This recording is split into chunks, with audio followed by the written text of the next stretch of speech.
রাজধানীর কড়াইল বস্তিতে আগুন লেগেছে সন্ধ্যা 6:30 নাগাদ এবং আগুন লাগার পর থেকে আমরা এই মুহূর্তে যে দৃশ্যটি দেখছি যে পুরো এলাকার ছড়িয়ে যাচ্ছে ধীরে ধীরে এবং এই কড়াইল বস্তিতে আগুন লেগেছিল যখন ঠিক তখনই ফায়ার সার্ভিসকে ফোন দেওয়া হয়েছিল এবং ফায়ার সার্ভিস ঠিক সময়ে এসেছে এবং আসার পরেও এই ফায়ার সার্ভিসের কারণে এই আগুন আরো ছড়িয়ে গেছে এমনটি বলছেন স্থানীয় যারা রয়েছে তারা বলছেন যে ফায়ার সার্ভিস যখন আসে তখন ফায়ার সার্ভিসের 2টি ইউনিট আসে এবং একটি ইউনিটেও পানি ছিল না, যার ফলে তারা তাৎক্ষণিক পানি দিতে না পারায় ছোট্ট আগুনটি ধীরে ধীরে বড় হয়ে যায় এবং এই মুহূর্তে আমরা দেখানোর চেষ্টা করছি যে পুরো এলাকা জুড়ে আসলে ছড়িয়ে যাচ্ছে আগুন।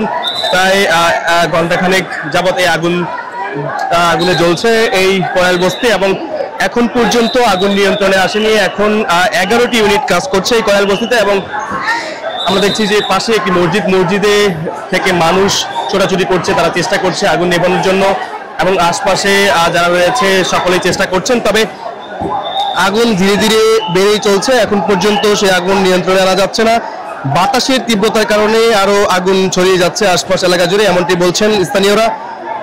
এবং এই কড়াইলের আগুন ধীরে ধীরে কিন্তু বেড়েই যাচ্ছে। রাজধানীর তেজগাঁওয়ের যে কড়াইলের বউবাজার বস্তি, এই বউবাজার বস্তিতে মূলত আগুনটি লেগেছে এবং নিয়ন্ত্রণে ফায়ার সার্ভিসের 11টি ইউনিট কাজ করছে এই মুহূর্তে। আজ বিকেল 5:22 নাগাদ এই আগুনটি লাগে এবং খবর পেয়ে 7টি ইউনিট আসে। তাদের মধ্যে 2টি ইউনিটে প্রথমে আসে এবং তাদের 2টি ইউনিটে পানি ছিল না এমনটি বলছে, অভিযোগ করছে যে পানি থাকলে যে যেখান থেকে আগুনের সূত্রপাত সেখানেই আগুনটি নিভিয়ে দেওয়া যেত, তবে পানি না থাকায় পানির ব্যবস্থা করতে করতেই আসলে আগুনটি ছড়িয়ে যায় এবং এই মুহূর্তে ফায়ার সার্ভিসের 11টা ইউনিট কাজ করছেন ঘটনাস্থলে এবং আরো 5টা ইউনিট পথে রয়েছে এবং যে কোনো সময় এসে উপস্থিত হবেন এবং আগুন নিয়ন্ত্রণে কাজ করবেন। আমরা দেখানোর চেষ্টা করছি যে আশেপাশে অর্থাৎ এই কড়াইল বস্তিকে ঘিরে উত্তেজনা বিরাজ করছে সাধারণ মানুষের মধ্যে এবং পুরো এলাকায় এরই মধ্যে আমরা দেখছি যে মানুষ যারা রয়েছে সাধারণ মানুষ তারাও চেষ্টা করছে আগুন নিয়ন্ত্রণে আনার জন্য, তারাও চেষ্টা চালিয়ে যাচ্ছে তাদের মতো করে এবং ফায়ার সার্ভিসের 11টি ইউনিট কাজ করছেন এখন পর্যন্ত। আগুন ধীরে ধীরে বাড়ছে, বাতাসের গতি থাকার ফলে আগুনটি কিন্তু ধীরে ধীরে বাড়ছে এবং আমরা যে দৃশ্যটি দেখছি একেবারেই কিন্তু আরো আধা ঘন্টা আগে এর চেয়ে অনেক কম আগুন ছিল এবং ধীরে ধীরে কিন্তু ছড়িয়ে যাচ্ছে, অর্থাৎ আগুন ক্রমশই বাড়ছে কিন্তু কোনোভাবেই আগুন কমানো যাচ্ছে না। 11টি ইউনিট কাজ করছে এবং 5টি ইউনিট ফায়ার সার্ভিসের এখন পর্যন্ত রাস্তায় রয়েছে, তারা জানিয়েছে। আজ বিকেল 5:30টার দিকে ফায়ার সার্ভিসের এই সংবাদ পায়, তারপরে কিন্তু তাৎক্ষণিকভাবে 11টি ইউনিট ঘটনাস্থলে আসে এবং সবগুলো ইউনিটই কিন্তু এই মুহূর্তে পাশেই যে ঝিল রয়েছে সেই ঝিল থেকে পানি সরবরাহ করছে এবং আগুন নিয়ন্ত্রণে চেষ্টা করছে।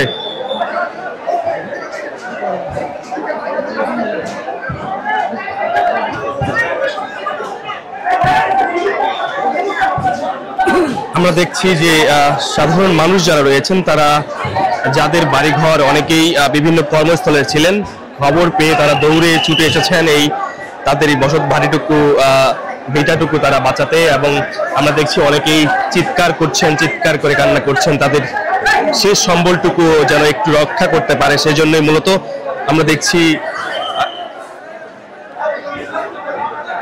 আগুনের তীব্রতা ধীরে ধীরে বাড়ছে এবং এখন পর্যন্ত পাশেই যে মসজিদটি রয়েছে সেই মসজিদেরও একই দৃশ্য। মসজিদের পরের যে ঘরগুলো রয়েছে সেগুলোতেই মূলত আগুন এবং চেষ্টা করছেন সাধারণ মানুষ যারা রয়েছে তারাও আগুনটিকে নিয়ন্ত্রণে আনার।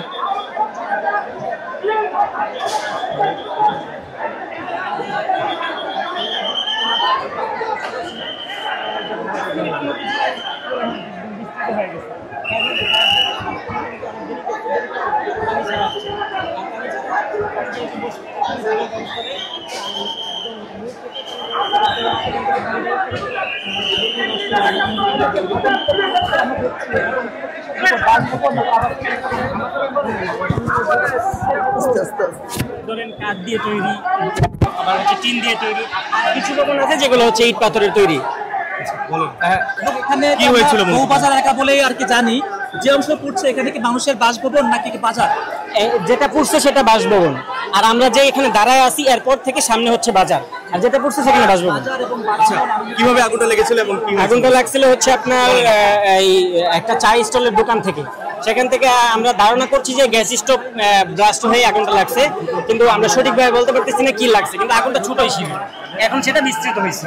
আচ্ছা, অনেকে অভিযোগ করছে যে ফায়ার সার্ভিসের দুটি ইউনিট আসছে। হ্যাঁ, ফায়ার সার্ভিস যখন আসছে তখন মোটামুটি অনেক লেট করে আসছে, আর তারা পানি ছাড়া আসছে, আর যেহেতু আমাদের এখানে বস্তিতে পানির ব্যবস্থা নাই, সেজন্য দেখা গেছে যে পানি অনেক দূর থেকে সংযোগ দিতে হয়, আর সেই দূর থেকে পানি সংযোগ দিতে দিতে 40 মিনিট প্লাস সময় লাগছে, আর যার কারণে এই 40 মিনিটে আগুন আরো অনেক বেশি ভয়াবহ হয়েছে, যার কারণে এখন মোটামুটি পুরো বস্তিতেই ছড়ায় গেছে। এবং আমরা ধারণা করতেছি 2017-তে যে আগুন লাগছিল সেটার চাইতে ভয়াবহ আগুন এখন হবে। কি ধরনের বাড়ি হতে পারে এখানে কত সংখ্যার কথা বলতেছেন? এখানে সংখ্যা আসলে বলা মুশকিল, অনেক ঘর ভাই, মানে ধরেন 1000 খানিক ঘর এখন অলরেডি পুড়ে গেছে। দর্শক শুনছিলেন একজন প্রত্যক্ষদর্শী, তিনি যেটি বলছিলেন যে প্রায় 1000 খানিক বাড়ি এখানে কিন্তু ছিল পরিবারের। এর মধ্যে কিন্তু সেই গ্রামটি অর্থাৎ বস্তির যে বাড়িগুলো রয়েছে সেগুলো কিন্তু চলছে এখন পর্যন্ত, এবং তাদের যে অভিযোগ সেটি ভিত্তিতে তারা যেটি জানিয়েছে যে প্রথমেই দুটি ইউনিট আসে এবং সেই দুটি ইউনিটে ফায়ার সার্ভিসের তাৎক্ষণিকভাবে সেই দুটি ইউনিটে পানি ছিল না, এবং যার ফলে আগুনটা বেড়ে যায় এবং আগুনের তীব্রতা আমরা দেখছি এখন পর্যন্ত